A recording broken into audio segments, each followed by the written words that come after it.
Hazırda Amerika Birləşmiş Ştatlarının New York şəhərində fəaliyyət göstərən sərgi salonlarından birindəyik və bugün burada dünyaca məşhur Azərbaycan əsilli fotoqraf Reza Diqqətinin sərgisi keçirilir. Sərgidə Azərbaycan həqiqətlərini dünyaya tanıdan fotojurnalistin ölkəmizdə lentə aldığı fotolarda nümayiş olunur. Qırılma xətlərində yaşamaq adlanan sərgi New York Universitetinin Fransız evi sərgi salonunda baş tutub.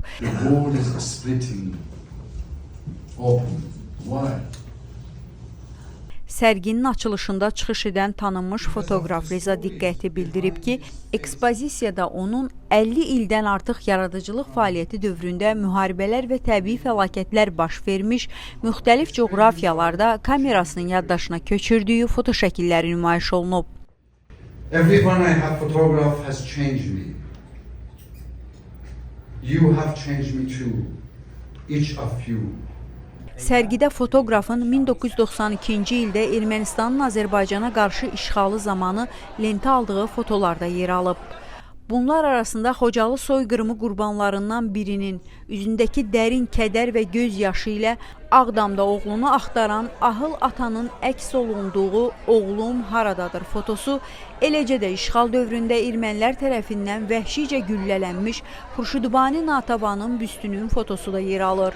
Bununla yanaşı sərgidə 2012-ci ildə fotoqrafın Şirvanşahlar Sarayında lentə aldığı rəqs edən iki Azərbaycanlı rəqqasənin fotosu da nümayiş olunub. Reza Diqqəti Diaspor TV-yə müsahibəsində bildirib ki, onun ən böyük amalı Azərbaycan reallıqlarını, keçmişini və bugününü dünyaya tanıtmaqdır. Rəssam sərgidə ziyarətçilərin diqqətini çəkən "Oğlum haradadır" fotosunun hekayəsindən də bəhs edib. 50 ildir, 50 ilə yaxındır ki, dünyanın demək olar 115 ölkəsində deyə bilirəm ki, səssizlərin səsiyəm mən.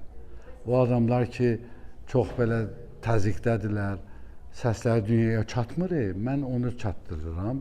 Və burada New Yorkda bu sərgini mən öz hesabımla düzəltmişəm burada. Çünki bu kişiyə mən söz vermişdim ki, səsini mən dünyaya çatdıracağam. Bu adamları ki görürsünüz, bunların hamısını mən ömrlərdə görmüşəm, yaşayışlarını görmüşəm və həmişə də bunlara söz vermişəm ki, mən nə olsa sizin səsinizi dünyaya çatdıracağam və bu Piraqol da bunların biridir. 34 il oldu indi ki, Piraqoldur, başqa Xocalı məsələsini, faciəsini mən elə özüm öz boynumda tutub və dünyaya çatdırıram. Ki, dünya görsün ki, bu Xocalıda nə zülm olmuşdu, nə olubdu və burada da bilirsiniz New York'dur və New York University, NYU adında.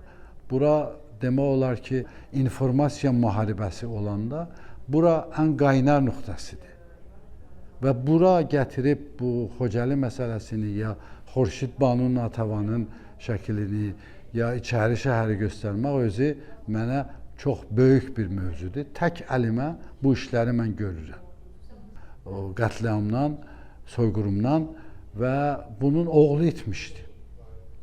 4 gün otururdu orada, oğlunun şəkli əlindəydi ki, oğlum harda, oğlum harda. Və bunun sözləri, bunun demək olar vəziyyəti mənə çox ağır gəlmişdi və söz vermişdim buna ki, mən nə olsa bütün səsi dünyaya çatdıracağam. Ondan başqa Xurşudbanu Natavan. Xurşudbanu Natavan dünyada bu cür bir şahzadə kimin, bu cür bir şair kimin qadın özü də bizim ölkələrdə, yəni müsəlman ölkələrində çox az olubdur. Və ona görə də mən onun səsini, onun sözlərini və onun heykəli ki, nə cür vurulmuşdu, o bütün ermənilər vurmuşlar, onu bütün dünyaya göstərirəm ki, gəlin görün ki, bu adamlar bir dənə şair, bir dənə demək olar ziyalı qadının heykəlini də bunlar görməyiblər. Onu da öyle vurmuşdum. Ondan başqa Azərbaycanın gözəlliyini, Azərbaycanın təməddünü, bizim demək olar memarlığını bu içəri şəhərdə Şirvanşah şəkli ilə orada göstərirəm və necə ki görürsünüz burada başqa məmləkətlərdən də çox vardı, amma ən möhtəşəm yeri mən həmişə Azərbaycana vermişəm. Çünki Azərbaycanın demək olar ki, bu 30 neçə ildə ki, mən bu işə görürdüm, baxırdım, çox zülm olmuşdu Azərbaycanlılara və səsləri dünyaya çatmırdı. Mən təkəlliği bu işləri belə özüm görmüşəm və necə ki, gördünüz bu gecə belə adamlar gəldi. Bilirsiniz, mən Qara Yanvardan elə Fransadan gəlmişəm və o Qara Yanvarın şəkillərini çəkib dünyaya çatdırmışdım. Ondan sonra 92-də də Xocalı məsələsi oldu, Qarabağ məsələsi. Mən özüm gəldim. Heç jurnal dünyada istəmirdilər ki, mən gələm, amma özüm bildim ki, bu lazımdır, bu tarixi gələr bir nəfər göstərsin dünyaya. Və o vaxtdan 92-də mən gəldim. Xocalı məsələsini necə ki, görürsünüz, bu biridir, amma çox, yəni Xocalıdan bütün şəkillər indi dünyaya çatdıran mən oldu. O zaman da mən özüm gəlmişdim, bunları dünyaya çatdırırdım və ondan sonra qaçqınlardılar. Qaçqınlar da illərlə Azərbaycanda, bütün hər yerdə dağılmışdılar və heç kəs çox bunlara çatmırdı. Və mən gəlib onların sözlərini, şəkillərini ya dəstək yığıb gətirib onlara dəstək görürdüm ki, bu vəziyyət olsun. Və sonra 2-ci Qarabağ müharibəsi oldu, Vətən müharibəsi adında. Onda da gəldim. O vaxt Azərbaycan qalib oldu. Yəni, demək olar ki, haqq öz yerini tapdı. Azərbaycan öz torpaqlarını qaytardı və 200 il demək olar ki, bu tarixdə belə bir zad olmamışdı. Çox ki, bir məmləkət Azərbaycan kimi öz torpaqlarını qaytarsın. Amma orada o zaman mən görəndə ki, Qarabağda bu 30 ildə ki, ermənilər var idiler, nə qədər burada təxribat olubdu, nə qədər abidələri dağıdıblar, nə qədər məzarlıqları, qəbirləri zadı dağıdıblar.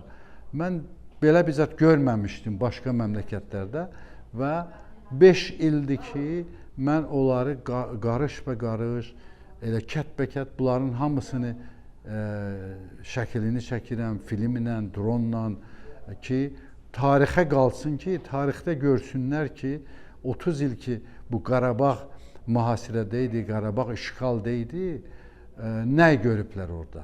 Mənim işim indi, axırıncı işim ki görürəm, bu neçə ildir, 5 ildən çox olubdur, bütün Qarabağın təxribatını və xas tarixi abidələrdir, məzarlardır, nə mənə var idi, ekosistemi ki, bunlar dağıdıblar, onları mən səbt edirəm ki, tarixdə qalsın və kitab olsun sonra.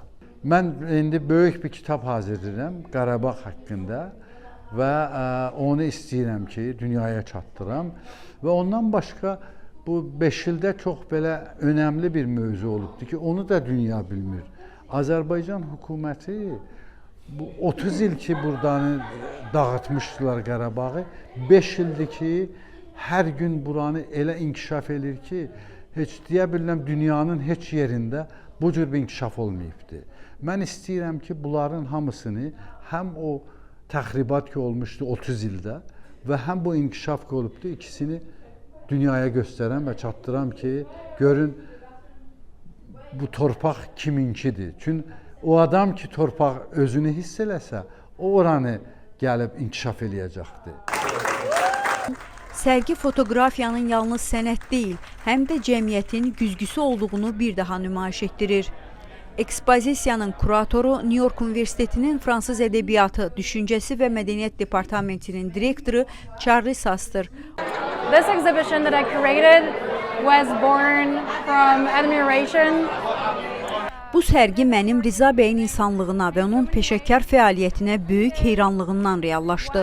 O, Əfqanistan, İraq, Qarabağ və bir çox münaqişə bölgələrinə gedərək bizim bilmədiyimiz həqiqətləri bizə göstərib. Azərbaycandan gələn bu fotoda isə ahıl kişinin gözündə suallarla dolu ağrıları görə bilirik. Onun baxdığı bu məkan isə sərginin ürəyi hesab olunur. Bugün gəlmişik Rıza Diqqətli bəyin sərgisinə, fotoğraf sərgisinə New York şəhərində, New York Üniversitenin French Studies'ində. Rıza bəy burada fotoğraflar sərgiləyiblər. Çoxlu Azərbaycana görə, Qarabağ savaşına görədir və çox diqqətli və interesting bir fotoğraflar çəkiblər. Middle East'in çox şəhərlərindən, Türkiyədən, Əfqanistandan və Azərbaycandan çoxlu.